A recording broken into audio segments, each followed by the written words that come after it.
Yo creo que los perros, por cambiar un poco la respuesta, porque es que es una puta pasada, es que no se quejan de nada, les parece bien todo, les da igual si hace frío, lluvia, calor, nieve, les da igual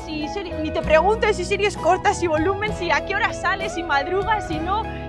les das de desayunar y salen y siguen dándolo todo, porque tienen pasión por lo que viven, por quién lo viven, que se quedan con lo esencial de la vida, que es con quién estás y dónde estás y lo que haces y ya está.